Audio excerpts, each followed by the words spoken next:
दास जी महाराज जी का बोध दिवस। इस 3 दिवसीय महासमागम में विशाल भंडारा, दहेज मुक्त विवाह, रक्तदान शिविर, नेत्र जांच शिविर, दंत चिकित्सा शिविर और महापुरुषों के जीवन पर आधारित भव्य प्रदर्शनी जैसे कार्यक्रम आयोजित होंगे। संत गरीब दास जी महाराज जी की अमर वाणी के अखंड पाठ में शामिल होकर अपने जीवन को धन्य बनाएं। इस संपूर्ण कार्यक्रम का सीधा प्रसारण आप 21 मार्च 2024 को सुबह 9:15 बजे से साधना टीवी पर और हमारे YouTube चैनल संत रामपाल जी महाराज पर एवं संत रामपाल जी महाराज एप्लीकेशन पर भी देख सकते हैं, जिसमें सर्व मानव समाज सादर आमंत्रित है। आयोजन स्थल है सतलोक आश्रम धनाना धाम, सोनीपत, हरियाणा।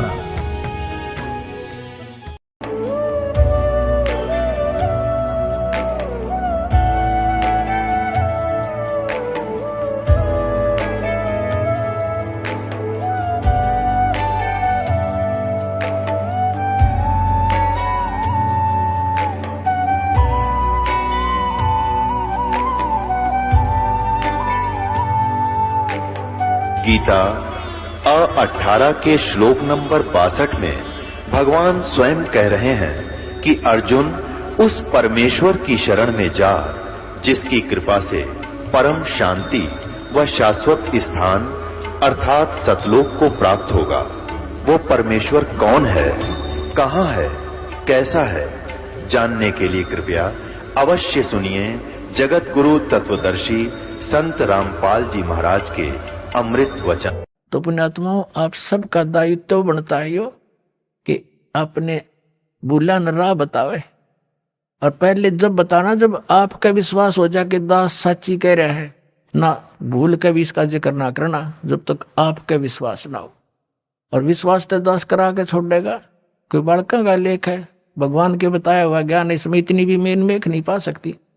और ये स्वीकार करना पड़ेगा, एक दिन आएगा।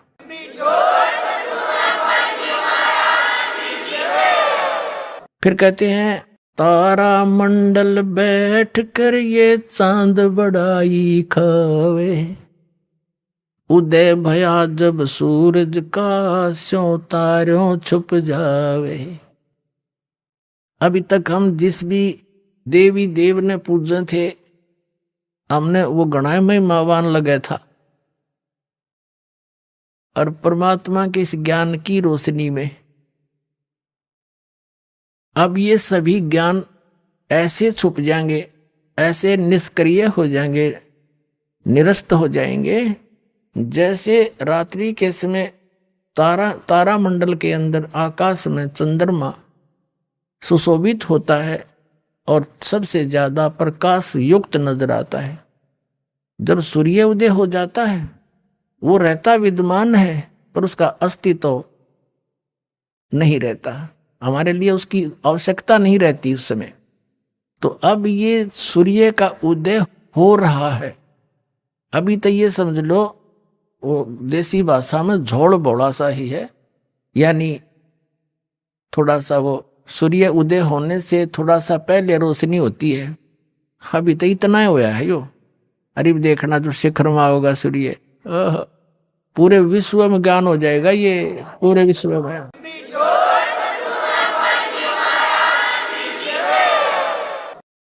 तो परमात्मा क्या बताना चाहते हैं कि आप यहाँ के वासी नहीं हो, आप सतलोक में रहा करते, वहां सारे सुख थे और अपने पैर पे आप कुहाड़ा मार लिया। ये दास एक जूनियर इंजीनियर था इसमें कंस्ट्रक्शन सिविल के अंदर हरियाणा में, इरिगेशन डिपार्टमेंट। तो वहां पर एक बहन अपने 2 बच्चों को लेकर मजदूरी करने आई हुई, और वह लड़की मजदूरों की जैसी नहीं लगे थी। फिर भी कोई इतना विशेष ध्यान निगाह में कोई बात नहीं, पता नहीं परमात्मा किस घर में कैसा बालक हो जाए। फिर वो रो रही थी, रोने लगी। कुछ देर बाद दूसरे तीसरे दिन जब हम दोबारा गए, उससे पूछ बैठा, भाई बहन क्या बात है, क्यों रो रही हो? वहीं पर और कई भक्त बैठे थे, वो सिवा वो थे दूसरे मजदूर बैठे थे, बेलदार वगैरह, उनकी बहनें पत्नियां थी। वह बहुत बुरी तरह रो ही रही थी। उसने थोड़ी सी देर बाद से फिर बताई, साची कि मैं ऐसे ऐसे, एक बहुत बड़े घर की बेटी थी, सेठ था, है मेरा पिताजी बहुत बड़ा पैसे वाला, और मुझे सारी सुविधा थी। और जो मेरा पति है ये हमारे यहाँ नौकर रहा करता, और मैं इसके जाल में फंस गई। मैं इतनी प्रभावित होगी, मेरे माता पिता मेरे आगे रो भी दिए, मैंने उन मेरे पैर भी पकड़ दिए, बेटी कुछ भविष्य देख ले तू अपना, तू कहाँ जा रही है, रोटी टाइम पे मिले नेगी, क्या हाल होगा तेरा, लेकिन फिर हम तेरे को घर नहीं बढ़न देंगे, या तू पक्की सोच लिए। मैंने एक नहीं मानी, और इस मेरे पति की बातों में इतनी फंस गई, हम वहां से घर से भाग आई। अब ये जो मैं पैसा लेकर आई थी 1-2-4 लाख रुपए, वो खर्च खरीदी, शराब पीता है। अब मैं मजदूरी करती हूँ और वो मेरे पैसों से शराब पीता है, और बोल लूँ तो मैंने रोज कूटे। अब कोई मेरा वाली वारस रहा नहीं कि तो मैं दुख रोज दूं जाके, मैंने अपने पैर पे आपको आड़ा मार रखे। तो पुण्यात्माओं, आज आपकी वो दशा है, आप उस समर्थ ने छोड़ के इस कंगाल के साथ आ गए, और यहाँ हर एक चीज का टोटा, समय पर टूक नहीं, वर्षा हो जा 2 दाने हो जा, ना भूखे मर जा, अकाल गिर जा। तो अब जैसे पुण्यात्माओं उस समर्थ को, उस स्थान को छोड़कर आप यहां भिखारी बन गए, और वहां सदा व्रत था, यहाँ टाइम पर टूक नहीं मिल रहा, 90% हैंड टू माउथ है, और कम से कम विश्व के 20-30 बल्कि 40% आदमी मांस खा के गुजारा कर रहे, मछली कोई खाने नहीं, ये खाने की चीज है, नरे पाप कमाने। तो कहने का भाव ये है पुण्यात्माओं, हम गलत स्थान पाएंगे, या वह वस्तु है ही नहीं जो हमने, जिसकी हमें आवश्यकता है, अति आवश्यकता है। किस किस चीज की आवश्यकता है? तो मृत्यु नहीं होनी चाहिए।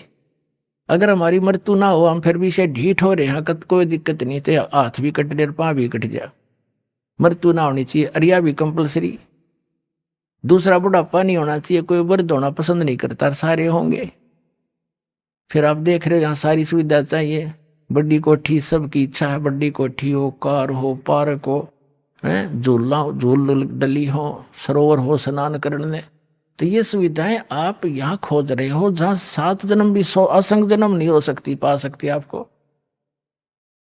ये सतलोक में है, आपकी ज्यों की त्यों रखी है, वहां आपका सारा सामान सुरक्षित है। लेकिन अब आपकी बुद्धि कद सेट होएगी जिस दिन आपकी बुद्धि यहां से इस ज्ञान से हटेगी। ये ना सोचना दास को एक लोक वेद दंत कथा सुना रहा है, या किसी डूम बाट की गाई हुई कथा सुना रहा है। ये तो वो वचन सुना रहा है जो परमात्मा ने स्वयं अपने घर का भेद दिया करके, और जिन महापुरुषों को साथ ले गए फिर वापस छोड़ा, उन्होंने इसलिए छोड़ा था कि ये मेरे गवाह बन जाए, फिर बाद में मेरे बच्चों को गवाही दे जाए कि सचमुच कबीर इज गॉड, कबीर परमात्मा है, और सतलोक में ये सारे सुख हैं।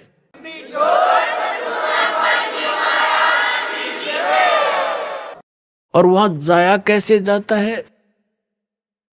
कोट जन्म तन भरमत होगे, कुछ ना हाथ लगा रे, कुकर सुकर खरबया बोरे, कौआ हंस बुगारे।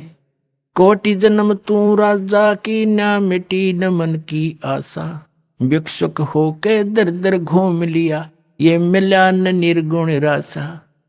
इंद्र कुबेर ईश की पदवी, ब्रह्मा वर्ण धर्मराया, विष्णुनाथ के लोक को जाके तो फिर भी वापस आया। असंग जन्म तन मरत्या होगे, जीवित क्यों न मरे रे, 12 मध्य महल मठ बोरे, बहुर न देह धरे रे। दोजक भ्रष्ट सभी तय देखे, राजपाट के रसिया, 3 लोक से तरपत नाही, ये मन भोगी खसिया। सतगुरु मिले तो इच्छा मेटे, पद मिल पदे समाना, चल हंसा उस लोक पठाऊं, जो आदि अमर अस्थाना। 4 मुक्ति जहां चंपी करती, माया होरी दासी, दास गरीब अभय पद पर से, वो मिले राम अविनाशी। ओए होए। इस एक शब्द में आदरणीय गरीबदास साहिब जी गांव छुरानी जिला झज्जर वाले ने स्पष्ट कर दिया। उनको परमात्मा आए थे, जैसे आदरणीय नानक साहिब जी को सतपुरुष बेई नदी से अदृश्य करके नदी में डूबने का बहाना बना के और सचखंड लेकर गए थे, वापस छोड़ा। ऐसे आदरणीय धर्मदास साहिब जी को परमात्मा सचखंड ले गए थे, सतलोक, और वापस छोड़ा था। ऐसे ही उनमें से एक महापुरुष आदरणीय गरीबदास साहिब जी गांव छुडानी जिला झज्जर वाले हैं। इनको इस पंथ से दास संबंधित है, तो इनको वहां सतलोक लेकर गए थे। फिर वहां की सब सुख सुविधाएं को देख करके यहां आकर बताया। तो पुण्यात्मा फिर भी यकीन ना होगा तो धिक्कार है फिर आपके इस मानुष जीवन को। इतनी बुद्धि दी परमात्मा ने, 100 प्रमाण दे दूंगा, और फिर जचेगा क्यों नहीं। अब जैसे अपना माता पिता बेटी का रिश्ता करके आते हैं और आके घर पे बताते हैं कि ऐसा लड़का है, ऐसी उसका कारोबार है, ऐसा मकान है, तो बेटी को कभी उसके माता पिता पर अविश्वास होता है। तो जिस दिन आप इस दास को अपना मान लोगे, आपका हितैषी मान लोगे, आप दास को एक एक शब्द सच्चा नजर आओगे, और सच्चा ही होगा, क्योंकि मेरा कोई उद्देश्य नहीं आपको मिसगाइड करने का। आपको भ्रमित समाज को सतलोक पहुंचाना चाहता हूं।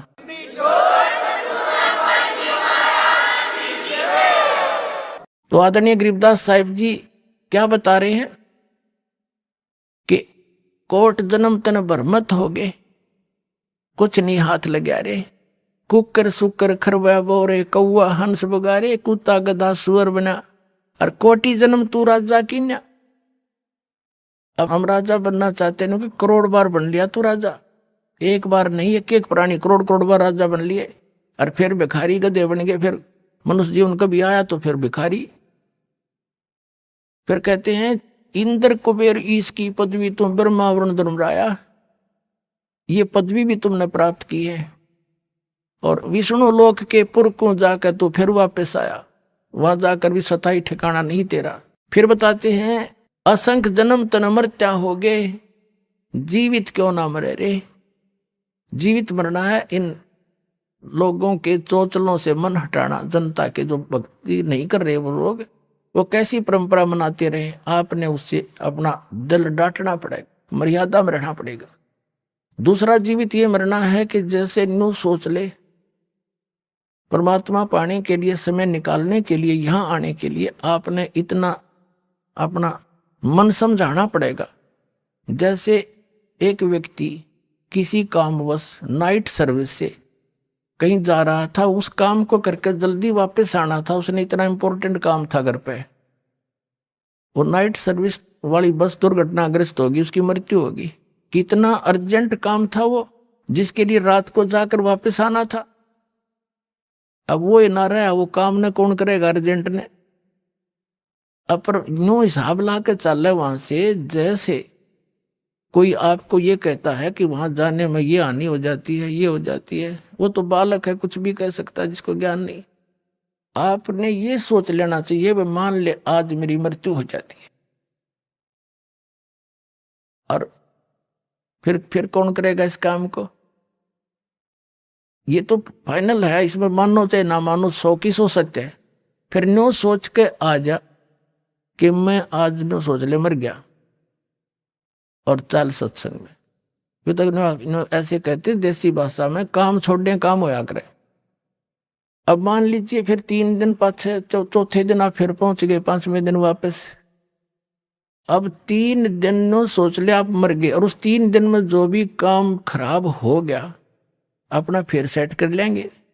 हर जा परमानेंट टिकट कट की, फिर कौन संभालेगा उन्हें। तो इसको कहते हैं जीवित मरना। 3 दिन जीवित मर लो, अब देख लो मेरे पास क्या होगा, फिर भी तो होगा उसका कुछ जुगाड़। तो इतना दिल डांटना पड़ेगा अपना। तो कहते हैं असंख्य जन्म तन मरत्या हो गए, एक बार जीवित क्यों ना मरे रे।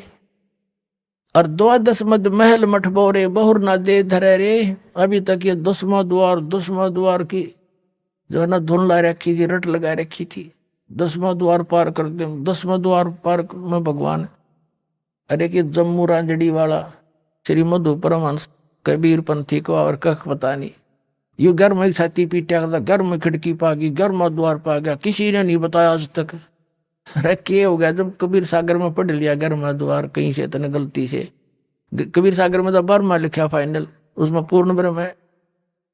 तो कहने का भाव यही, दास ये भी छाती नहीं कूटता कि मैं सबसे बड़ा हो गया ना, मैं आपका दास हूं, लेकिन मुझे वो माल मिल गया जिसकी आपको जरूरत है और फ्री दे रहा हूं, ले लो आके, इतनी सी बात है।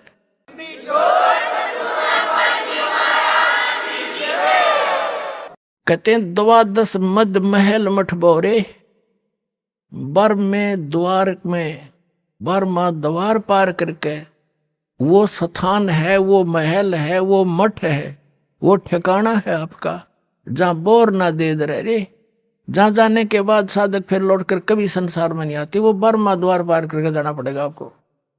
फिर क्या बताते हैं कि दोजक नरक बहिष्ठ स्वर्ग, ये सभी देख लिए तुमने बहुत बार। दोजक बहिष्ठ सभी ते देखे, राजपाट के रसिया, और 3 लोक से तिरपत नाही, यो मन भोगी खसिया। इस मन की ऐसी गंदी वृत्ति है। अब जैसे कोई गांव का सरपंच बन जाता है, उसकी प्रेरणा रहती है कि चेयरमैन बनूं, 5-7 गांवों पर मेरी कुछ चौधर हो। चेयरमैन बन जाता तो इन्होंने सोचा एमएलए बनूं, जब जी साहब है। एमएलए बनने के बाद भी इन्होंने सोचा कोई नहीं बात बनी, मंत्री बनो, जब बात बने झंडी वाली गाड़ी हो। अब मंत्री बन जाता है ना, उसकी बुद्धि घूम जाती है, क्योंकि मुख्यमंत्री है सब कुछ, तो मुख्यमंत्री बने बात बने, नहीं बात बनी, उसमें संतुष्टि नहीं है। और मुख्यमंत्री को कति संतुष्टि नहीं, ने सोचा प्रधानमंत्री की कुर्सी मिले जब जी साहब है, इतने अट्टे कट लेगी, फिर गधा बना पाओगा, बूढ़ा बनाओगे संतरी। तो जो काम करने का है वो तो आसपास भी नहीं। तो क्या बताते हैं, दोजक भीष्ट सभी ते देखे, राजपाट के रसिया, और 3 लोक से तिरपति नाही, ये मन भोगी खसिया। फिर क्या बताते हैं, सतगुरु मिले तो इच्छा मिटे। सतगुरु की पहचान बता रहे हैं, सतगुरु मिले तो इच्छा मिटे, पदमिल पदे समाना, और चल हंसा उस लोक पठाऊं जो आदि अमर स्थाना। गीता अध्याय नंबर 18 के श्लोक नंबर 62 में कहा कि अर्जुन तू सर्वभाव से उस परमेश्वर की शरण में जा, उसकी कृपा से तू परम शांति को और सनातन परम धाम को, शाश्वत स्थान को, अमर स्थान को प्राप्त होगा। गीता अध्याय नंबर 15 के श्लोक नंबर 4 में कहा कि तत्वदर्शी संत की प्राप्ति के पश्चात इस अज्ञान रूप अंधकार को उस तत्व ज्ञान रूपी शस्त्र से काट के, यानी से समझ कर, उसके पश्चात परमेश्वर के उस परम पद की खोज करनी चाहिए, जहां जाने के बाद साधक लौटकर कभी संसार में नहीं आता। अपने विषय में कहता है कि अर्जुन तेरे और मेरे चौथे अध्याय के 5वें और 9वें श्लोक में, दूसरे अध्याय के 12वें श्लोक में, 10वें अध्याय के दूसरे श्लोक में, गीता जी में, ये गीता ज्ञानदाता ब्रह्म है, ये खुद कह रहा कि तेरे और मेरे बहुत जन्म हो चुके, तू नहीं जानता मैं जानता हूं। इसे सिद्ध है कि ब्रह्म का साधक भी नाशवान, ब्रह्म भी नाशवान। तब क्या बता रहे हैं कि सतगुरु मिले तो इच्छा मिटावा यहाँ की कि क्या क्या डलेड हो रहा है, तू जो काम इस अनमोल जीवन मनुष्य जीवन से करना था वो कर, और जो तुझे चाहिएगा भगवान ने देता है वो, और वो परमात्मा आपको मिल जाएगा। जो आवश्यकता आपको होगी वो अवश्य देगा, चाहे तेरे भाग में भी ना हो। और आप अन्य भगवानों से वो ग्रहण ही नहीं कर सकते थे, सारी उम्र सर पे टिकले उनके बारे में द्वार के आगे। अब कि कौन नहीं चाहेगा इस समर्थ की ओट, सभी चाहेंगे, सबको चाह इस भगवान की। अभी पता ही नहीं था, हमने को बताने वाला नहीं था। परमात्मा आए जब ये संतों ने कोशिश की बताने की, जो परमात्मा से मिले थे उनकी हमने सुनी नहीं, हमारे नकली गुरुओं ने सुनने नहीं दी कि तो अनपढ़ है, अशिक्षित है, इनको क्या पता है। तो परमात्मा ने सारे शिक्षित करे पहले अपने बच्चे, और फिर समझाओगे पूरे ज्ञान को। अब क्या बताते हैं कि सतगुरु मिले तो इच्छा मिटे, इंद्र दा राज कागदा बेस्टा। कहते यहाँ के स्वर्ग के राजा का राज्य भी आपको प्राप्त हो, न सोच ले काग की बीट है सतलोक के सुख के सामने, काग की टट्टी। यहाँ का स्वर्ग, यहाँ के एमएलए एमपी मंत्री प्रधानमंत्री तो कुछ भी नहीं फिर स्वर्ग के देवता के सामने, और वो भी काग की बीट। तो ये क्या होगा फिर। तो हमने इस ज्ञान से ये जानकारी होगी। और फिर पद मिल पद समाना, पद मिल पदे समाना। पद, पद का अर्थ है पद्धति।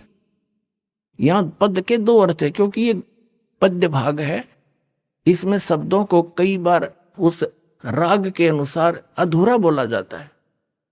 पद मिल पदे समाना, पद माने शास्त्र अनुकूल पद्धति, पूजा की विधि, मेथड ऑफ वर्शिप, पूजा की विधि तरीका, सही पद मिलने पर और उस पद के सही पद्धति की प्राप्ति होने से, सच्चे मंत्र और जाप विधि का प्राप्त होने पर पद मिल पदे समाना। उस पद में, अमर पद में जहां जाने के बाद कभी लौटकर संसार में नहीं आते, उस पद में समा जाओगे तुम। कहते हैं सतगुरु मिले तो इच्छा मिटे, पद मिल पदे समाना, और चल हंसा उस लोक पठाऊं जो आदि अमर स्थाना, जो कभी नष्ट नहीं होता, आदि अमर स्थाना। और वहां क्या सुख है, चार मुक्ति जहां चंपी करती, माया होरी दासी, दास गरीब अभय पद पर से। वह मृत्यु नहीं, डर नहीं किसी का, यहां भय नहीं निकल रहा। राष्ट्रपति का भी मेरे बॉडीगार्ड रखने पड़ते हैं। फिर कहते हैं चार मुक्ति जहां चंपी करती, यहाँ की जो सुविधाएं स्वर्ग महास्वर्ग और दो चार प्रकार की मुक्तियां हम आज तक सुना करते थे, उसको प्राप्त प्राणी को स्वर्ग में बड़ा सुख होता है, लेकिन वो तो अस्थायी होता है, सीमित होता है। उसके बाद नरक में भी जाता है, गधा भी बनता है, वो तो खत्म हुई। फिर जैसे आपने श्री महावीर जैन जी का इतिहास कई बार दिखाया दास ने, 80 लाख बार तो वो देवता बना, और 60 करोड़ बार गधा, 30 करोड़ बार हाथी, 30 करोड़ बार कुत्ता है। वो कुत्ता थे कब बना बतेरा, वो प्रधानमंत्री स्वर्ग का देवता हो, सारी मरोड़ निकल जाए कब्र में। तो क्या बताना चाहते हैं कि वो सुख जो इन लोकों में तुम देख रहे हो, वो उसकी तुलना मत बता दिया इंद्रदाराज का गदा बेष्टा। लेकिन वो सुख जो चार मुक्ति तो मानते हो, ये तुम्हारे चरणों में सतलोक में ये सारी सुविधाएं जो स्वर्ग यहाँ के स्वर्ग में, लेकिन इनसे भी अच्छी वहां सदा रहेंगी, सारे सुख है वहां पर। ये नाचने गाने तुम वहां करियो ठाठते, अड़ बकवाद करो, अड़ नाचे डीजे ला के, दुल्हे की मृत्यु होगी एक्सीडेंट में, फिर टक्कर मारे बजा ले डीजे अड़े, खा के यहाँ के खुशी मनाओ गंदे लोक में। यहाँ तो अपना कान सा बोझ के भक्ति करके पीछा छुटा के फिर वह नाचियो गाइयो ठाठते खुशी मनाना, वह सदा दिवाली रहेगी। समर्थ का शरणाग हो रंग होरी हो, और कदे ना हो एकाज राम रंग होरी हो। समर्थ की शरण में आओ, सदा सुखी रहोगे। कहते चार मुक्ति जहां चंपी करती, और माया होरी दासी, जिस माया के पीछे तुम भटक रहे हो रिश्वत चोरी बकवाद कर करके, कहते ये वहां आपके चरणों में पड़ी रहा करेगी। और दास गरीब अभय पद पर से, वो मिले राम अविनाशी, अविनाशी राम कबीर परमात्मा मिलेगा आपको। और वो तरीका इस दास के पास है, वह भेजने का पूरा पासपोर्ट बनवा लो। बोलो सतगुरुदेव।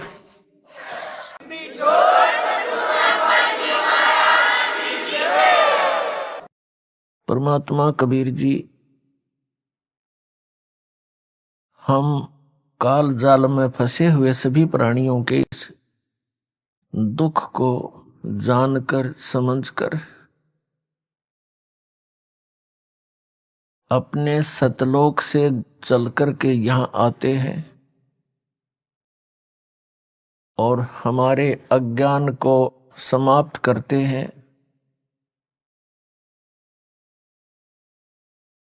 हमें ये बताने की चेष्टा करते हैं कि तुम सभी प्राणी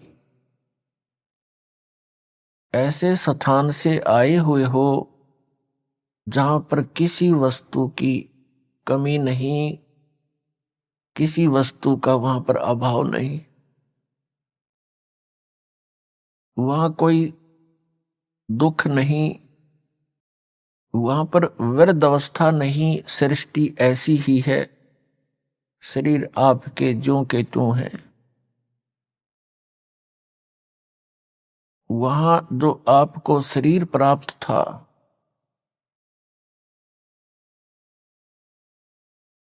वो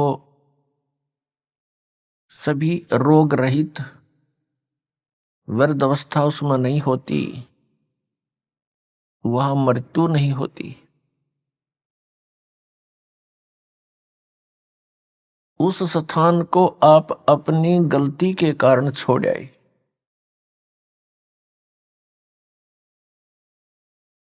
अब आप यहां पर ये दंड भोग रहे हो, सजा भोग रहे हो, और यहां पर आप जी ने इन दुखों को ही सुख मान लिया। यदि किसी को अधिक दुख है और उससे कुछ कम दुख को हमने सुख समझ लिया, और यहां पर सुख नाम की वस्तु नहीं है, आपने सुख देखा ही नहीं है, इसलिए इन्हीं अटकलबाजियों में आप सुख मान रहे हो। कैसे? जो निर्धन है वो सोचता है धनवान सुखी, ये कार और कोठियों में निवास करता है, सफर करता है। अब धनवान को स्वप्न में भी सुख नहीं होता। धनवान समझता है, धनी व्यक्ति सोचता है कि राजा लोग सुखी होंगे, ये राजा लोग सुखी हैं। राजा सुखी हो ही नहीं सकता। विचार की बात है, जैसे एक परिवार का मुखिया अपने 4-5 सदस्यों की व्यवस्था में कितनी टेंशन लिए फिरता है। किसी को बीमारी है, किसी का विवाह नहीं हुआ, किसी का विवाह हो गया तो बालक नहीं, और 100 समस्याएं उसकी जान को बनी रहती हैं। राजा एक बहुत बड़े अक्षेत्र का मुखिया होता है। इससे खूब आसानी से अंदाजा लगाया जा सकता है वो कितना सुखी हो सकता है। स्वप्न में भी सुख नहीं उस व्यक्ति को जो राजा बना हुआ है। ठीक है, अपनी घूटी सूटी लाकर रात काट लेता होगा, घंटे 2 घंटे पड़ जा पी कर शराब, सुख नहीं है।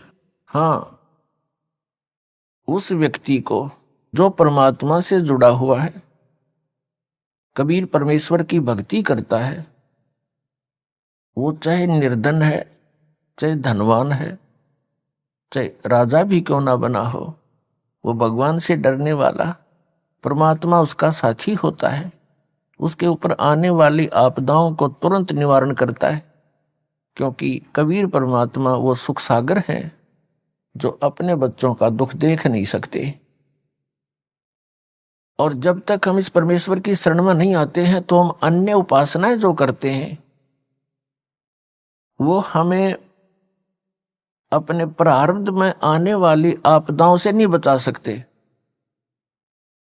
उन साधनाओं से आपको अन्य लाभ तो हो सकते हैं, लेकिन आपके कर्म के दंड में वो परिवर्तन नहीं कर सकते। एक कबीर परमात्मा परम अक्षर ब्रह्म को छोड़कर अन्य जितने भी प्रभु हैं, स्वामी हैं, वो आपको जैसा कर्म किया है वो ही प्रदान कर सकते हैं, उसमें परिवर्तन नहीं कर सकते। तो वो भक्ति हमारे लिए यूजलेस है।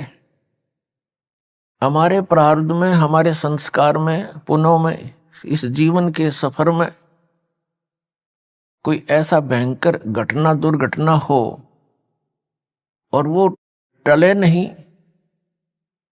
वो दुर्घटना जब घट जाएगी और कोई ऐसी घटना हो जो इस आदमी का मनोबल तोड़ देती है, फिर वो भक्ति भी नहीं करता, छोड़ देता भक्ति को।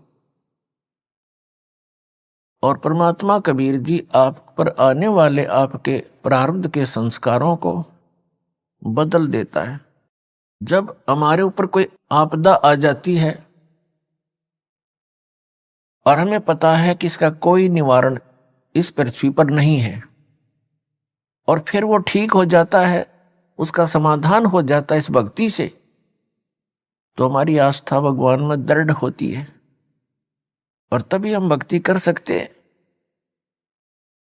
पुण्यात्मा, हम ऐसे लोक से आए हैं जहां कोई कष्ट नहीं था, कोई दुख नहीं था, मृत्यु नहीं थी और वृद्ध अवस्था नहीं थी। कोई भी वृद्धावस्था पसंद नहीं करता। 60-70 वर्ष के हो जाते हैं राजनेता अभिनेता, और अपनी स्किन को भी टाइट करवाते हैं देश विदेश में जाके। 1-2 साल के बाद फिर सिकुड़ेगी बात है। कितना करवाओगे इसने सेटिंग, और फिर मृत्यु डेफिनेट। आप सारा जीवन लगाते हो अपने मकान के बनाने में और परिवार के पोषण में। संतान होती है, संतान के फिर संतान होती है। हम बड़े खुश होकर रहते हैं, उनके साथ सीने से लगाते हैं, प्यार करते हैं, अच्छी बात है। और 1 मिनट में ना जाने उन प्यारे बच्चों की मृत्यु हो जाए या स्वयं की हो जाती है तो खाक है ये जीवन। किस चीज पर आप आस लगाए बैठे हो? अगर यदि हमारी मृत्यु ना हो तो हम इतने ढीठ हो चुके हैं, इन दुखों को हम कोई परवाह नहीं करते, बेशक आई रो आपदाएं हमारे। लेकिन मृत्यु भी डेफिनेट, तो इसकी तरफ थोड़ा सा ध्यान देना पड़ेगा आप जीने पे। असंख्य जन्म हो गए आपने यही परिवार पोषण करते और यही बंगले और कोठी और फैक्ट्री लाते और बनाते। आप ही चले जाते हो, ये यहीं रह जाती है। और फिर आप बने हो कहीं गधे और कोठी देख खड़ी है कहीं दूर। आपको क्या मिला उस कोठी में जो सारा जीवन खो दिया? ये किस कारण से करते हैं हम? क्योंकि हमने इतनी ही पढ़ाई पढ़ रखी है, संतान विवाह हो जा, संतान हो जा, रोजगार मिल जा, इनका पालन पोषण कर दें, इनका विवाह कर दें, फिर मर जावा, बेशक काम पूरा हुआ। नहीं, मनुष्य जीवन का कार्य तो आपने स्टार्ट भी नहीं किया। मनुष्य जीवन का जो काम था वो तो आपने प्रारंभ भी नहीं किया। वो कौन सा कार्य है? परमात्मा की भक्ति, परम अक्षर ब्रह्म की भक्ति, मोक्ष प्राप्ति, जन्म मृत्यु के रोग से छुटकारा, जरा और मरण से छुटकारा। और ऐसा ना होने से तो आपका जीवन व्यर्थ है। ये क्रियाएं जिस पर हम पा सकते हैं ये तो पशु पक्षी भी करते, फिर मनुष्य जीवन की क्या आवश्यकता थी? इसमें कितनी सद्बुद्धि दी है, कैसे हाथ पैर दिए हैं, बुद्धि दी भगवान ने कि यहां पर आपदाएं तो आएंगी ही आएंगी। जैसे वर्षा घनी होगी, सर्दी गर्मी भी आती है, तूफान भी आते हैं। इनसे बचने के लिए अपनी कोई झोंपड़ी कुटिया अवश्य बनानी चाहिए। गर्मी सर्दी से बचने के लिए वस्त्रों की, लज्जा शर्म भी बनाए रखने के लिए वस्त्रों की आवश्यकता है, वो भी आपको सद्बुद्धि दे दी। तो पुण्यात्माओं, जो मानव शरीर आपको प्राप्त है ये केवल ही पशु जैसे पक्षियों जैसे कर्म के लिए ही नहीं मिला था, इसके साथ साथ इसका एक वेरी इंपॉर्टेंट और कार्य है, वो जन्म मृत्यु के रोग से छुटकारा पाना। अब जन्म मृत्यु के रोग से छूटने का जो साधना थी, उपाय था, वो अभी तक हमें प्राप्त नहीं हुआ, जिस कारण से हमने इस जन्म और मरण के विधान को फाइनल मान लिया। ज्यादा से ज्यादा कोई साधना साधक करता है वो स्वर्ग तक अपनी बुद्धि सेट करे बैठा था, चाहे वो किसी धर्म मजहब का क्यों ना हो। और स्वर्ग क्या है? स्वर्ग में गया हुआ प्राणी अपने पुण्यों को समाप्त करके पुनः फिर पृथ्वी पर आ जाता है, अपने संस्कार भोगने के लिए। चाहे मनुष्य जीवन भी प्राप्त हो सकता है और अन्य प्राणियों के शरीरों में भी कष्ट आप जी को उठाना पड़ता है। स्वर्ग क्या है? स्वर्ग एक रेस्टोरेंट है, होटल है। ऐसे बढ़िया एटमॉस्फेयर में जैसे पृथ्वी के ऊपर उदाहरण दें तो गर्मियों के अंदर पंजाब, हरियाणा, राजस्थान, उत्तर प्रदेश, मध्य प्रदेश आदि जो राज्य हैं, इनमें गर्मी कहर तोलती है। अप्रैल से शुरू हो जाती है और जून तक, जुलाई तक फिर वर्षा हो जाती है, थोड़ा सा एटमॉस्फेयर ठीक हो जाता। तो इन 3-4 महीनों में गर्मी से बचने के लिए कोई सेठ साहूकार व्यक्ति धनी शिमला, कुल्लू, मनाली हिली स्टेशन पर चला जाता है। तो उसने वहां होटल में रहना पड़ता है, किराए पर कमरा लेता है होटल में। तो वहां सारा कुछ उसकी जेब से खर्च होता है, खाना भी और कमरे का किराया भी। वहां वो कोई इनकम नहीं कर सकता, केवल वो समय व्यतीत करने जाता है गर्मियों का। और 20, 30, 50 हजार, 1 लाख रुपया आजकल 3-4 महीनों में करके खराब, और फिर वापस उसी कर्म क्षेत्र में आना पड़ता है। आगे हो सकता दाव लगे ना लगे, लाख रुपये बच्चे ना बच्चे उसको एक्स्ट्रा, तो फिर वहीं रहना पड़ेगा उसी दुख में।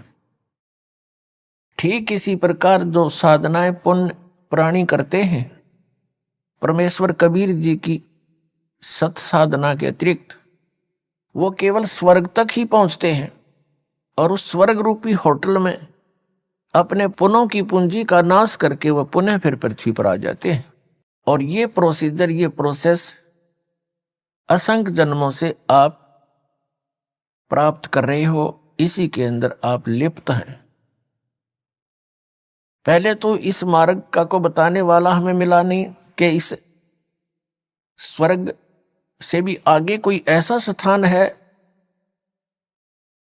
जिसकी प्राप्ति होने के उपरांत प्राणी पुनः पृथ्वी पर नहीं आता, उसका जन्म मृत्यु कभी नहीं होता और वो सदा के लिए सुखी हो जाता है। वहां एक और स्थान है, अभी तक जैसे उस स्थान को सतलोक कहते हैं, अमरलोक भी कहते हैं हमारी संत भाषा में। उस परमेश्वर ने जो वहां का मालिक है, हम सबका कंट्रोलर है, सबका जनक है, सबका परमात्मा है कबीर जी, उसने स्वयं आकर के उस स्थान की जानकारी हमें दी है कि तुम यहां के रहने वाले नहीं हो और आप यहां केवल अपनी यातनाएं भोग रहे हो इस पृथ्वी पर। आप सतलोक के वासी हो, वहां रहा करते थे, आपके सारे मकान जो के तो वहां पर विद्यमान है, बहुत सुंदर मकान है, वहां पर सारी व्यवस्था वहां पर आपकी बनी हुई है, बड़े सुंदर पार्क हैं, फलदार वृक्ष आपके महलों में लगे हुए हैं, आसपास आपके आंगन में बहुत बढ़िया सुंदर आपके वहां मकान है। अब उस व्यवस्था से हम पहले परिचित थे, वो आज भी आत्मा में घर किए हुए, और उसी की खोज, उसी की नकल हम यहां इस डुप्लीकेट लोक में कर रहे हैं। बड़ी कोठी हो, आगे आंगन हो, बड़ा पार्क हो, झूल डली हो, फूलदार वाटिका बनी हो, टहल करें। तो पुण्यात्माओं यह कोशिश भी करते हैं, बगीची हो, आंगन हो, बड़े सेठ लोग, बड़े अफसर यही चाहते हैं। चाहते तो सभी हैं, लेकिन उनका दाव लग जाता है या नकली अरेंजमेंट करने की। लेकिन यहां सुख नाम की वस्तु नहीं, टहल रहा वाटिका में और टेंशन है उसके दिमाग में, पता नहीं कहां घूम रहा है, उस वाटिका का आनंद भी नहीं ले पाती यहां पर वाटिका के भ्रमण का। तो परमात्मा ने बताया कि वहां एक और स्थान है, उसने, उस परमेश्वर ने स्वयं आकर बताया आपको, और वो चारों युगों में हमारे पीछे पड़े हुए हैं कि तुम गलत साधना कर रहे हो, तुम गलत लोक में रह रहे हो, जिनको तुम परमात्मा मानकर पूज रहे हो ये परमात्मा नहीं है, परमात्मा का तुम्हें ज्ञान भी नहीं है। लेकिन सतयुग त्रेता द्वापर में हम दुखी नहीं थे। पुण्यकर्मी प्राणियों के जन्म होते हैं, वो जो भी साधना कर रहे होते हैं, कैसी भी कर रहे हैं, फिर भी वो सुखी होते हैं और वो समझ बैठे होते हैं कि हम जो पूजाएं भगवान की कर रहे हैं इसी से हमें ये लाभ हो रहा है। तो उस समय परमात्मा आते भी हैं। ये ज्ञान जो आज दास आपको रूबरू कर रहा है, यही ज्ञान उन्हीं का दिया हुआ कबीर परमात्मा का। उस परम अक्षर ब्रह्म का, सत्य पुरुष का, तो उस समय हम नहीं सुनते उनकी इस बात को, क्योंकि हम सभी पुण्यकर्मी प्राणी सतयुग त्रेता द्वापर तक जन्म लेते रहते हैं और हमारे पूर्व संस्कार से हम स्वस्थ भी होते हैं, सब सुविधाएं भी उपलब्ध होती हैं, बच्चे भी स्वस्थ होते हैं, दीर्घायु होती है। तो हम ये भूल कर बैठते हैं कि जो साधना हम कर रहे हैं इनसे हमें सब सुख उपलब्ध है। अध्यात्म ज्ञान के अभाव से, तत्व ज्ञान की कमी से हम इतना सोच लेते हैं। हम भूल जाते हैं कि जो भी आपको प्राप्त है ये आपके पूर्व जन्मों का ही आपको प्राप्त है। वर्तमान में जो आप कर रहे हो इसका फल आपको भविष्य में आने वाले समय में मिलेगा, नेक्स्ट जीवन में, अगले जन्म में।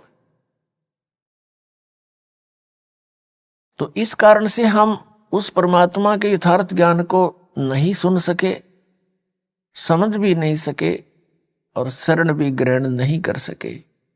ये दुर्भाग्य रहा हमारा। बड़े पुण्य भी किए, साधनाएं भी की, वेदों अनुसार भक्ति भी की, लेकिन परमात्मा प्राप्ति नहीं हुई और न ही स्थायी स्थान मिला। हम जन्मते रहे, मरते रहे। इस दीर्घ रोग से हम असंख्य जन्मों से ग्रस्त हैं। अब ये समय आ गया है, परमात्मा ने निर्धारित किया हुआ था कि कलयुग की जो पिछली पीढ़ी प्रारंभ होगी उस समय आप सभी को ये तत्व ज्ञान बताया जाएगा और सभी को उस परमात्मा से परिचित कराया जाएगा। अब यहां थोड़ा सा शंका उत्पन्न होती है कि अब ही यू ज्ञान क्यों सार्वजनिक किया जा रहा है, पहले क्यों नहीं किया। ये तो आपको बता दिया कि पहले भी कोशिश की परमेश्वर ने, चारों युगों में आए हैं परमात्मा, हमारे लिए भटक रहे हैं, लेकिन उस समय हम अधिक दुखी ना होने के कारण हम अपनी ही व्यवस्था में, और जैसा ज्ञान हमें यहाँ काल के इन ऋषि महर्षियों द्वारा, ब्रह्म के ऋषि महर्षियों द्वारा दिया गया था, उसी को हम अंतिम मानकर साधना में लीन रहे। सतयुग त्रेता द्वापर में कोई भी प्राणी भक्ति बिना नहीं रहता, वो अवश्य साधना किया करता था और अन्य कोई मजहब धर्म या और कोई साधनाएं नहीं थी। केवल वेदों अनुसार ऋषियों ने जैसा वेदों को समझा उसी का प्रचार जनता में करके उनसे भी वही साधना करने को वो कहा करते थे। ये कलयुग में आकर के ज्यादा मजहब धर्म इस काल ने बना दिए, आन उपासनाओं की भरमार भी इस कलयुग में कर दी। इसका कारण क्या है? आप जी को ये बताया जाएगा कि आप जी क्यों फंस गए यहां उस सुखमय स्थान को छोड़कर। इसके लिए थोड़ी सी सृष्टि रचना की जानकारी आपको दी जाएगी। सबसे पहले परमात्मा अकेले थे, उन्होंने फिर एक अकेलोक की रचना की अपने वचन से, और उसके ऊपर वो परमात्मा विराजमान हुए। वहां से फिर उन्होंने 3 लोकों की और रचना की, जिसको अगमलोक, अलखलोक और सतलोक कहते हैं। और चारों के चारों लोकों में परमात्मा अन्य रूप धारण करके, सिंहासन अपने वचन से निर्मित करके उसके ऊपर एक राजा के समान विराजमान हुए। प्रत्येक लोक में परमात्मा ऐसे विराजमान है, सिर पर मुकुट है राजा के समान। आइए अब हम उन श्रद्धालुओं के अनुभव जानते हैं जो जगत गुरु तत्वदर्शी संत रामपाल जी महाराज जी से दीक्षा प्राप्त कर चुके हैं तथा उनके द्वारा बताए गए भक्ति मार्ग पर चल रहे हैं। नमस्कार सर। नमस्कार जी। सर क्या नाम है आपका? सर मेरा नाम मनीष कुमार गिरी हुआ। मनीष कुमार गिरी जी, आप कहाँ से हैं? सर मैं झारखंड के लातेहार जिले के चंदवा ब्लॉक का रहने वाला हूँ। सर संत रामपाल जी महाराज से नाम दीक्षा आपने कब ली? सर मैंने संत रामपाल जी महाराज जी से नाम दीक्षा 15 अगस्त 2013 को लिया। मनीष कुमार गिरी जी, आपने क्या क्या भक्ति साधनाएं की हैं अभी तक? सर संत रामपाल जी महाराज जी से नाम दीक्षा लेने से पहले मैं सभी देवी देवताओं का पूजा भक्ति करता था। खास तौर पे शिव जी और दुर्गा जी का भक्ति करता था, क्योंकि हमारे यहाँ जो है दुर्गा जी के 108 मंदिरों में से प्रमुख मंदिरों में से एक मंदिर है जिसे नगर मंदिर के नाम से जानते हैं, और वहाँ हर सप्ताह मैं वहाँ पूजा के लिए जाता था। सर आपने बताया कि आप देवी देवताओं की भक्ति साधना करते थे और आपके यहाँ प्रमुख मंदिर है, वहाँ भी आप जाते थे, तो फिर क्या कारण बना कि आप झारखंड को छोड़कर इतने हजारों किलोमीटर दूर आपने संत रामपाल जी महाराज से नाम दीक्षा ली? क्या कारण रहा? सबसे पहला कारण तो हमारे घर से ही शुरू हुआ। हमारे घर के जो है कुलगुरु जो थे वो हमेशा हमें कहते थे कि हम ब्राह्मण परिवार से हैं तो हमें वेद और पुराणों को पढ़ना चाहिए। मैं जब छोटा था, लगभग 7-8 साल का था, तब से उन्होंने मुझे मद्देवी भागवत और शिव पुराण पढ़ने की प्रेरणा दी और मैं उनके कहने पे मद्देवी भागवत पढ़ा। और जब मद्देवी भागवत मैंने पढ़ा तो उसमें एक चीज़ प्रमुखता से लिखा हुआ था कि पूर्ण गुरु के बिना मुक्ति नहीं होता है। तो मैंने सोचा गुरु कौन होता है? सबसे बड़ा तो शिव जी को बताया गया है कि शिव ही सबसे बड़े गुरु हैं। तो मैंने शिव पुराण पढ़ा। शिव पुराण में शिव जी ने किसी और को गुरु बताया। उन्होंने बोला कि मेरा तो कोई और गुरु है, तो उसकी शरण में उसको ढूंढोगे तो पूर्ण मुक्ति होगी। ऐसा करके मैंने भगत जी लगभग 7-8 पुराणों को और ऋग्वेद पढ़ा, तो मुख्य रूप से मुझे मिला कि उसमें एक पूर्ण संत होता है जो सभी धर्म ग्रंथों के आधार पर प्रमाणित करके बताता है कि वो भगवान कौन है, वो परमात्मा कौन है, जिसकी भक्ति करने से हमें मुक्ति मिलती है और फिर दोबारा जन्म मृत्यु नहीं होती है। तो ये जब मिला तो मुझे उस गुरु की तलाश थी। मैंने बहुत सारे टीवी में सत्संग सुनने लगा कि आखिर वो कौन सा गुरु होगा जो सभी धर्म ग्रंथों, खासतौर पे मैं वेद और पुराणों के आधार पे बताने वाले गुरुओं की सत्संग सुनता था, जिसमें निर्मल बाबा हुए, राम रहीम जी हुए, आसाराम बापू हुए, इन सबके प्रवचन मैं सुनता था। इन्हीं प्रवचनों को सुनने के दौरान मुझे संत रामपाल जी महाराज जी का भी सत्संग सुनने को मिला। जब एक दिन अचानक से हम पूरे परिवार ऐसे ही बैठ के बस सत्संग सुन रहे थे तो उन्होंने मद्देवी भागवत का 3रे स्कंद का वही भाग हमें बताना शुरू किया जिसमें पूर्ण गुरु के बारे में बताया गया था। तो वो जब मैं सुना तो मेरे अंदर एक प्रेरणा जगी और मैं उनके सत्संग फिर पूरा परिवार सहित हम सुनने लगे, और साथ ही मैंने फिर से पुस्तकों का अध्ययन करना शुरू किया, जिसके बाद मुझे पता चला कि वो पूर्ण संत जो है संत रामपाल जी महाराज ही हैं, क्योंकि उन्होंने सभी वेदों के आधार पे, पुराणों के आधार पे, यहाँ तक कि बाकी जो अन्य धर्म हैं उनके भी धर्म ग्रंथों के आधार पे ये प्रमाणित किया कि परमात्मा जो है वो एक है और उसकी शरण में जाने से हमें कभी भी फिर दोबारा जन्म मृत्यु के चक्कर में नहीं पड़ना पड़ता है। सर आप शुरू से ही धार्मिक व्यक्ति थे और आपने 7-8 साल की उम्र से ही शिव पुराण पढ़ना चालू किया, तो आपने पाया कि गुरु कोई और है और शिव पुराण के साथ साथ आपने और भी पुराण पढ़े, लेकिन आपको वहाँ जानकारी नहीं मिली। फिर आपने एक बात कही कि मैंने जब ऋग्वेद को पढ़ा तो ऋग्वेद में ये लिखा था कि जो पूर्ण संत होगा वो शास्त्रों के अनुसार भक्ति बताएगा। तो क्या आप बता सकते हैं कि ऋग्वेद में ये कहाँ लिखा है या कौन सा श्लोक है कि पूर्ण संत जो होगा वो शास्त्रों के अनुसार, हॉली बुक्स के अनुसार भक्ति बताएगा? ऋग्वेद के मंडल नंबर 9 सूक्त 82 में लिखा है कि वो गुरु जो होता है वो पूर्ण परमात्मा खुद ही होता है, और वो धरती पे आकर के और सारे धर्म ग्रंथों के आधार पे वो प्रमाणित करता है कि वो पूर्ण परमात्मा एक है, उसकी भक्ति करने से ही हमें पूर्ण मोक्ष मिलता है। मनीष जी, आपका कहने का मतलब यह है कि जैसे हिंदू धर्म में वेद को बहुत अहम माना गया है, तो हमें कौन सा गुरु बनाना चाहिए या कौन सा गुरु नहीं बनाना चाहिए ये हमारे वेदों में लिखा हुआ है। आपका कहने का मतलब यही है? जी हाँ सर। तो फिर आपको संत रामपाल जी महाराज जी के बारे में कैसे पता लगा और कैसे उनसे आपने नाम दीक्षा ली? मैं टीवी में सत्संग बहुत ज़्यादा सुनता था, चूँकि गुरु मुझे ढूंढना था, तो गुरु बनाने के लिए मैं सबसे पहले टीवी में प्रवचन और सत्संग सुनना शुरू किया।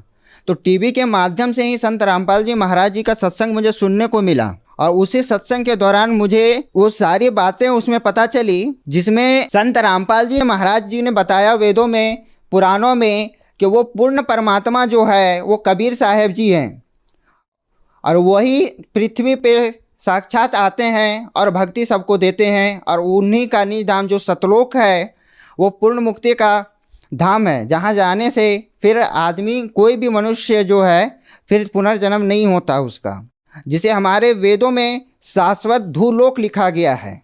तो संत रामपाल जी महाराज जी के सत्संग सुनने के बाद मैंने उनके द्वारा लिखित पुस्तक ज्ञान गंगा पढ़ी। ज्ञान गंगा पढ़ने के बाद मैं उनसे काफ़ी प्रेरित हुआ और उनके आश्रम सतलोक आश्रम बरवाला गया और वहाँ जाके 15 अगस्त 2013 को मैं नाम उपदेश लिया संत रामपाल जी महाराज जी से।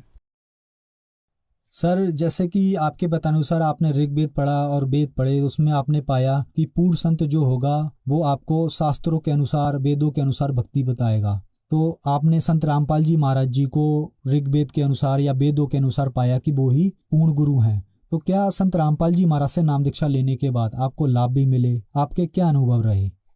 जी हाँ सर, मुझे भी बहुत सारे उनके शरण में आने के बाद बहुत सारे लाभ मिले। इतने लाभ मिले कि मैं अगर गिनाने लगूं तो घंटों बीत जाएगा, लेकिन मैं कुछ प्रमुख लाभ आपको बता दूं। जैसे कि मैं ब्राह्मण परिवार से था और हमारे कुलगुरु थे परिवार में, तो उन्होंने मेरी जन्म कुंडली बनाई थी। जन्म कुंडली में स्पष्ट लिखा हुआ है कि 24 वर्ष की उम्र होने के बाद मेरी किसी दुर्घटना में मृत्यु हो जाएगी। अगर किसी कारणवश मेरी मृत्यु न भी हुई तो मैं परमानेंटली यानी हमेशा के लिए एक अपाहिज हो जाऊंगा। ये मेरे जन्म कुंडली में स्पष्ट रूप से लिखा हुआ है। 24वें वर्ष में मेरा बाइक से एक भयानक एक्सीडेंट हुआ। लगभग मैं 50 मीटर तक बाइक से घिसटता हुआ चला गया। पूरी बाइक की सामने की जो भी होती है हैंडल और टंकी, एक साइड का पूरा जो है पूरा टूट के बिखर गया। लेकिन मुझे सिर्फ एक थोड़ी सी खरोच आई। जब मैं गिरा तो मुझे ऐसा लगा जैसे किसी ने मुझे ऊपर से टांग रखा है, किसी ने पकड़ के ऊपर उठा रखा है। मेरे पैर में, घुटने में सिर्फ थोड़ी सी चोट आई। ये तो मेरी पहली अथी हुई। उसके बाद मेरा दाहिना हाथ पूरी तरह से काम नहीं करता था। एक चोट लगने के बाद जो है नस डैमेज हो गया था। मैंने कई सारे हॉस्पिटलों में, जैसे झारखंड के रांची में रिम्स हॉस्पिटल है जो पहले RMCH के नाम से जाना जाता था, वहाँ के डॉक्टरों को मैंने दिखलाया। दिल्ली के एम्स हॉस्पिटल में भी मैंने दिखलाया। वहाँ के न्यूरो विभाग में मैंने दिखलाया। उन्होंने एक ही चीज़ बोला कि मेरे हाथ का ऑपरेशन करना होगा तभी वो हाथ सुरक्षित रहेगा। वो हाथ, मैं किसी चीज़ को पकड़ नहीं पाता था। अगर मैं हाथ ऐसे कर दूं तो ऐसे ऐसे हिलने लगता था। मैं किसी भी चीज़ को, पेन तक नहीं पकड़ पाता था, मेरे हाथ इतना ज़्यादा डैमेज था। लेकिन संत रामपाल जी महाराज जी से नाम उपदेश लेने के बाद 1 साल के अंदर ही मेरा हाथ ठीक हो गया और आज मैं सारा काम इस हाथ से कर सकता हूँ। ये तो मेरे खुद के लाभ हुए। इसके साथ मेरे परिवार को भी बहुत सारे लाभ हुए। जैसे मेरी माता जी को मेरे जन्म से पहले से पेट दर्द की शिकायत थी, जो गैस्ट्रिक नाम से एक बीमारी से थी, जिसके कारण उनके पेट में जख्म हो गया था। डॉक्टर ने बोल दिया था कि आंत काट के निकालनी पड़ जाएगी। लेकिन संत रामपाल जी महाराज की जिसे नाम लेने के बाद उनकी वो बीमारी जो है बिना किसी दवाई के ठीक हो गई। सारे बीमारियां खत्म हो गई। आज वो एक भी दवाई नहीं खाती हैं। इसके साथ ही मेरे पापा जी को एलर्जी थी। भारत के जितने भी डॉक्टर बड़े बड़े कहे जाते हैं, मैंने सबके पास हमने उनका इलाज करवा लिया। उन्होंने मेडिसिन दी। उनको दोनों सुबह और शाम जो है 1-1 हज़ार की इंजेक्शन पड़ती थी, तब उनका तबीयत ठीक रहता था। नहीं तो उनके नाक से और आंखों से पानी बहता था जैसे झरना हो गया हो। वो टमाटर नहीं खा सकते थे, बैंगन नहीं खा सकते थे, राहर दाल, कोई भी ठंडा दाल या ठंडा सामान नहीं खा सकते थे। अगर जरा सा भी उनके अथी में ठंडा चीज़ पड़ गया तो वो परेशान हो जाते थे। उनको इंजेक्शन पे रहना पड़ता था। लेकिन संत रामपाल जी महाराज जी से नाम लेने के बाद आज वो सब कुछ खाते हैं और कोई दवाई नहीं खाते। सारे दवाई उन्होंने छोड़ रखा है, फिर भी वो सुरक्षित हैं, बिल्कुल सही सलामत हैं। और अभी फ़िलहाल की एक लाभ बताना चाहूँगा। मेरी पत्नी को बचपन से ही निमोनिया की परेशानी थी, तो हमने अपने जो निजी डॉक्टर हैं तो उनसे हमने बात की। उन्होंने बोला कि हमारे क्लिनिक में आप ले आओ उनको। 4 बजे सुबह उनको ले गया। उनके मुँह से पूरा ब्लडिंग हो रही थी, पूरा जमा मांस का टुकड़ा आने लगा था। वो खून जम गया था, वो मांस के टुकड़े जैसा जमा आने लगा था। उनके यहाँ लेके हमने एडमिट किया उनको। फिर हमने संत रामपाल जी महाराज जी के आश्रम में फ़ोन किया, उनसे बोला कि उनके साथ ऐसी ऐसी परेशानी हो गई है। तो वहाँ से दूसरे दिन आदेश आया कि आप अपनी भक्ति करते रहो। परमात्मा ने, संत रामपाल जी महाराज जी ने जो भक्ति दे रखी है वो भक्ति करते रहो, परमात्मा आपको ठीक करेंगे। उस आदेश को आने के बाद सर 2 घंटे के बाद ही उनकी ब्लडिंग रुक गई और उनकी तबीयत में सुधार हो गया। ये सबसे बड़ा लाभ था जो तुरंत अभी कुछ दिन पहले की बात है। तो आज के समय में संत रामपाल जी महाराज जी की दया से हम बहुत ही सुखमय जीवन जी रहे हैं। जो पहले हजारों रुपए जो हम दवाइयों में खर्च करते थे, आज वो सारे कुछ बंद हैं। आज हमें किसी भी तरह की दवाइयों में कोई खर्च नहीं करना पड़ता है और हम आज सुखमय जीवन जी रहे हैं संत रामपाल जी महाराज की दया से। सर, जैसे कि संत रामपाल जी महाराज जी के जो श्रद्धालु हैं, उनके अनुयायी हैं, वो हमारे चैनल्स पर इंटरव्यू देने के लिए आते हैं, तो हमने उनसे पूछा कि संत रामपाल जी महाराज जी से ही लाभ क्यों होते हैं, तो वो ये बताते हैं कि संत रामपाल जी महाराज सही भक्ति विधि बताते हैं। तो क्या और जितने भी संत हैं और जितने भी ऋषि हैं या हुए हैं, क्या वो सही भक्ति विधि नहीं बताते? क्या संत रामपाल जी महाराज जी के पास ही सही भक्ति विधि है? संत रामपाल जी महाराज उस भक्ति विधि को कहाँ से लेकर आए? संत रामपाल जी महाराज जी का प्रभाव इसलिए है क्योंकि सबसे पहली बात तो वो शास्त्रों के अनुसार बताते हैं। चाहे वो किसी भी धर्म के लोग हैं, हिंदू, मुस्लिम, सिख, ईसाई, इन सभी धर्म ग्रंथों में ये प्रमाणित है कि हम अगर उनके अनुसार, उसमें लिखी विधि के अनुसार अगर भक्ति साधना करते हैं तो हमें सुख मिलता है। हमारे देश में बहुत सारे धर्मगुरु हैं, मौलाना हैं, पादरी हैं, लेकिन ये कभी भी शास्त्रों के अनुसार नहीं बताते। ये कभी भी हमारे धर्म ग्रंथों को खोल के नहीं बताते। ये अपनी दंत कथा में बताते हैं कि हमने ऐसा सुन रखा है। वो ये कभी नहीं बताते हैं कि देखो हमारे कुरान शरीफ में ये लिखा, हमारे बाइबल में ये लिखा, हमारे गुरु ग्रंथ साहिब में ये लिखा है।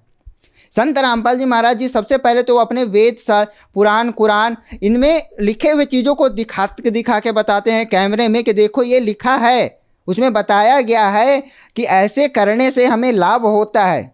हम आज तक जो करते आए हैं या अभी जो बाकी धर्मगुरु जो हैं वो दंत कथाओं के आधार पे बताते हैं कि ऐसा करने से ऐसा होता है, लेकिन वो शास्त्रों से नहीं बताते हैं कि देखो शास्त्रों में ऐसा लिखा है, उसको करने से ऐसा होता है। तो संत रामपाल जी महाराज तो हमारे धर्म ग्रंथों के आधार पे बताते हैं। हमारी विश्वसनीयता सबसे ज़्यादा इस कारण से है। सर, जैसे कि आपके कहने का मतलब है कि हमारी गीता जी में लिखा हुआ है कि जो पूर्ण संत होगा उसके ये लक्षण होंगे। अब हमें देखना है वो लक्षण किस में है, किस संत में है, चाहे वो संत रामपाल जी महाराज हो और चाहे वो और कोई भी संत हो। क्या ऐसा ही है? जी हाँ सर, जैसे कि हम बिजली देखते हैं तो बिजली के तार देख के हम उसका निर्णय नहीं कर सकते हैं कुछ कि क्या है, जब तक हम उसमें बल्ब नहीं लगाएंगे। अगर बिजली की पहचान करनी है तो हमें उसके इलेक्ट्रॉनिक सामान इस्तेमाल जब करेंगे तो हमें पता चलेगा कि उसमें वोल्टेज है या नहीं है। वैसे ही हमारे धर्म ग्रंथ हैं, अगर हमारे धर्म ग्रंथ में कुछ बताए गए हैं कि उसकी पहचान ऐसी है तो हमें उस पहचान को ढूंढनी पड़ेगी कि उसकी वो पहचान वाला कौन है। धर्म गुरु तो बहुत सारे हैं, लेकिन गीता अध्याय में या कुरान शरीफ में या बाइबल में या गुरु ग्रंथ साहिब में जो गुरु की पहचान लिखी है वो किस गुरु से मेल खाता है, वो उस गुरु में अगर मिलता है तो वही सच्चा गुरु है। सर, हिंदू धर्म में तो हमने मान लिया कि गीता जी में लिखा है कि पूर्ण संत की क्या पहचान है, तो क्या कुरान शरीफ या बाइबल है उनमें भी पूर्ण संत की पहचान बताई गई है? जी हाँ सर, चारों धर्मों के धर्म ग्रंथों में पूर्ण संत और पूर्ण गुरु की पूरी पहचान बताई गई है। लेकिन हमारे जो पादरी हैं, हमारे मौलाना, हमारे पंडित जी लोग हैं, वो अपनी बड़ाई के लिए वो कभी भी उस चीज़ को बतलाते ही नहीं है, क्योंकि इनको धन लाभ से मतलब होता है। इनको इससे मतलब नहीं है कि उनके श्रद्धालुओं को लाभ हो, इसलिए वो कभी भी इस सच्चाई को बताते ही नहीं है।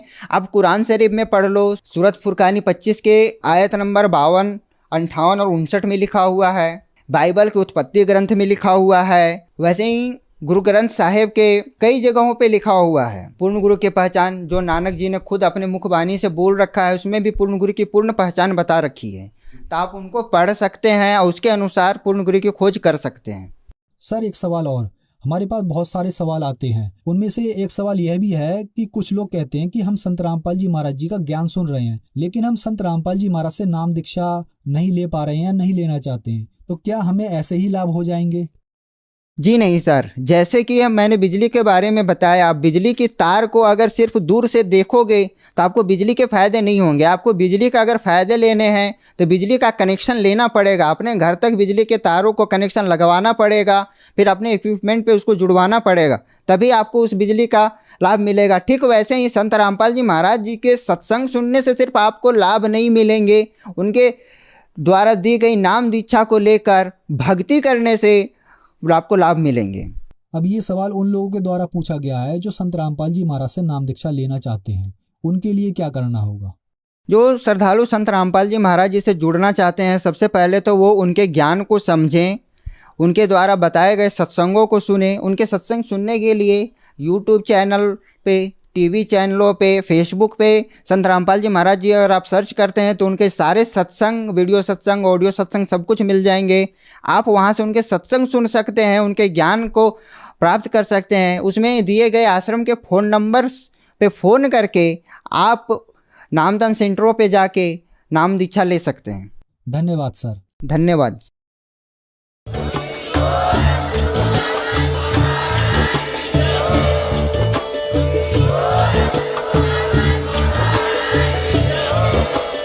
आप सुन रहे थे जगत गुरु तत्वदर्शी संत रामपाल जी महाराज जी के मंगल प्रवचन। अधिक जानकारी के लिए विजिट कीजिए हमारी वेबसाइट www.jagatgururampalji.org। संत रामपाल जी महाराज जी के शुभ आशीर्वाद से पूरे विश्व भर में 500 से भी ज्यादा नाम दीक्षा केंद्र हैं, जिन पर संत रामपाल जी महाराज जी द्वारा ऑनलाइन निशुल्क नाम दीक्षा दी जा रही है। अपने नजदीकी नाम दीक्षा केंद्र का पता करने के लिए संपर्क करें 8222880541।